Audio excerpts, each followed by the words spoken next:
This ব্র্যান্ডের একটি dyeing মেশিনে এডিশনাল ট্যাঙ্ক 1 এবং 2 ST tank main tank operation কীভাবে করতে হয় তা বলবো।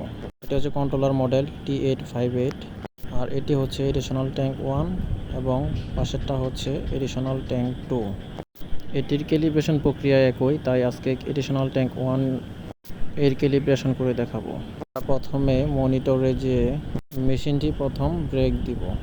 ব্রেক দেওয়ার জন্য লাল যে বাটনটি আছে এই বাটনে চাপ দিতে হবে। মেশিন ব্রেক কমপ্লিট হলে আমরা ক্যান্সেল দিয়ে মেশিনের হোম পেজ বাটনে যাব। মেশিনে দেখতে পাচ্ছি ব্রেকে আছে। পেজে আসার পর সার্ভিস অপশনে চাপ দিব। সার্ভিস অপশন থেকে কনফিগারেশনে ঢুকে পাসওয়ার্ড দিব। ডাইং মেশিনের মাস্টার পাসওয়ার্ড হচ্ছে 1928। পাসওয়ার্ড দিয়ে ঢোকার পর আমরা পিএলসি প্যারামিটার এই অপশনটিতে যাব।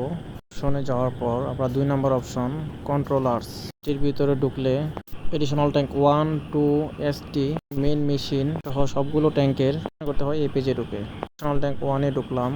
ঢোকার পর এই যে ক্যালিব্রেশনের যে বাটনটি আছে এটিতে চাপ দিলাম।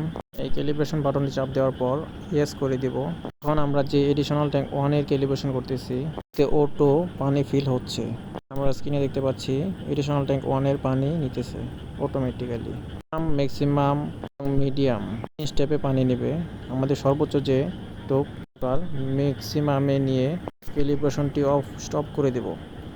আমাদের পানি ম্যাক্সিমামে নেওয়ার পর রানিং লেখাটি আছে।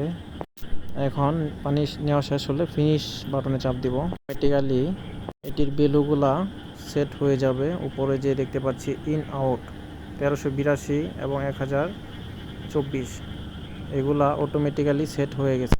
এখন আমাদের ক্যালিব্রেশন মোটামুটি কমপ্লিট। পিএলসি প্যারামিটারের যে হোম পেজ ছিল সেটিতে যাব। আমরা ব্যাক বাটনে চাপ দিলাম। আবার লাস্টে পিএলসি কনফিগারেশন ডাউনলোড এই অপশনটিতে চাপ দেওয়ার পর configuration download are you sure এখানে চাপ দেওয়ার পর আমরা টিক চিহ্নতে চাপ দিব। দেখা আসছে ডাউনলোড কমপ্লিট প্যারামিটার। আমরা সাকসেসফুলি দেওয়ার পর ক্যালিব্রেশনটি সম্পূর্ণভাবে কমপ্লিট হয়ে যাবে। এখন আমরা এডিশনাল ট্যাঙ্ক 1 যে ক্যালিব্রেশন করেছি সেটির ভিতরে ঢুকবো। এটি হচ্ছে এডিশনাল ট্যাঙ্ক 1, এটির মূলত ক্যালিব্রেশন হয়েছে। আমরা এখন পানিটি ড্রেন দিয়ে আবার পুনরায় পানিটি নিব। দেখতে পাচ্ছি আমরা পানি ড্রেন দিলাম।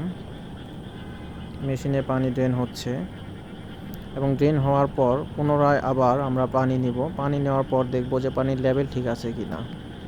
এই এডিশনাল ট্যাঙ্ক ছাড়াও এসটি মেইন ট্যাঙ্কের ক্যালিব্রেশন একই প্রক্রিয়া করা হয়।